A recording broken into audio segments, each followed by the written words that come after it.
নমস্কার বন্ধুরা, মধুমিতার কিচেনে আপনাদের সবাইকে আবার স্বাগত জানাচ্ছি। আমি আজকে আপনাদের সাথে শেয়ার করছি কাতলা মাছের মুড়ো দিয়ে মুগের ডাল। তা আমি প্রথমে মুড়োগুলোকে ভালো করে ধুয়ে পরিষ্কার করে নুন হলুদ মাখিয়ে রেখে দিয়েছিলাম। এবার এগুলোকে আমি গরম সর্ষের তেলের মধ্যে দিয়ে দিলাম, ভালো করে লাল লাল করে ভেজে রাখবো। আর আরেকদিকে আমি মুগের ডালটাকে নুন আর হলুদ দিয়ে প্রেসার কুকারে সেদ্ধ করে নিয়েছি। এবারে ভালো করে এগুলো ভাজা হোক, মুড়োগুলোকে চাপা দিয়ে দিলাম।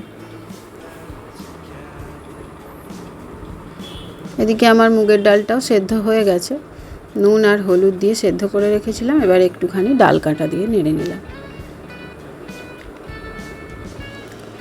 এদিকে মুড়োগুলো মোটামুটি ভাজা হয়ে গেছে।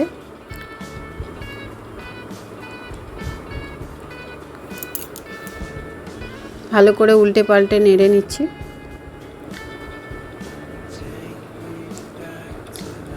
মুড়োগুলো বেশ ভালো করে লাল লাল করে কড়া করে ভাজতে হবে, না হলে গন্ধ ছাড়বে ডালে দিলে।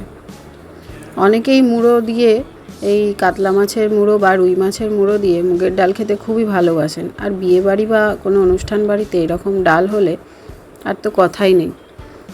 তো আমি আজকে কাতলা মাছের মুড়ো দিয়ে বানাচ্ছি। প্রথমে মুড়োগুলোকে আমি ভেজে তুলে নিলাম।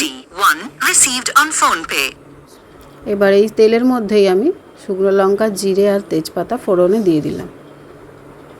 বন্ধুরা, মুগের ডাল তো নিরামিষও খুব ভালো লাগে, আর মাছের মাথা দিয়ে হলে তো আরোই কথা নেই।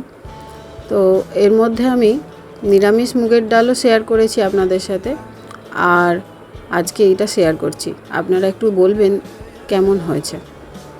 এবারে দিয়ে দিলাম তেলের মধ্যে পেঁয়াজটা, ভালো করে একটু ভাজা ভাজা করে দিচ্ছি।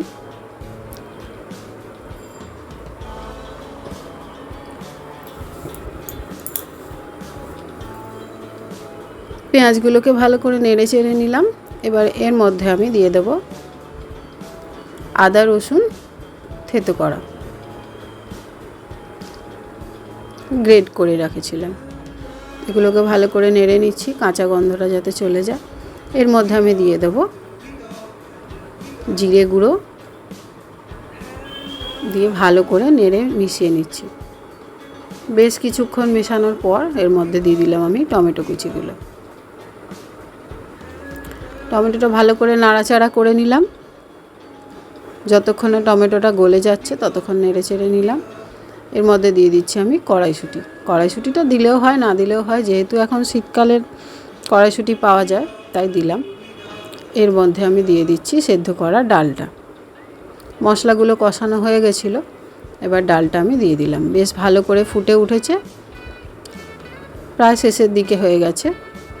এইবার আমি মুড়োগুলো এক এক করে এতে দিয়ে দিচ্ছি। ডালটা আমার তৈরি হয়েই গেছে। এর মধ্যে আমি দিয়ে দেবো স্বাদ মতন চিনি, এক মুঠো ধনেপাতা দিয়ে দিলাম, আর শেষে একটুখানি গরম মশলা দিয়ে দেবো। আমার ভিডিওটা দেখতে আপনাদের কেমন লাগছে অবশ্যই কমেন্টে জানাবেন। যারা নতুন দেখছেন একবার সাবস্ক্রাইব করে দেবেন চ্যানেলটাকে, আর ভালো লাগলে অবশ্যই একটা লাইক দিয়ে দেবেন। অনেক অনেক ধন্যবাদ আপনাদের সবাইকে আমার ভিডিওটা দেখার জন্য। আর যারা নতুন দেখছেন তারা অবশ্যই একটা লাইক আর শেয়ার করে দেবেন।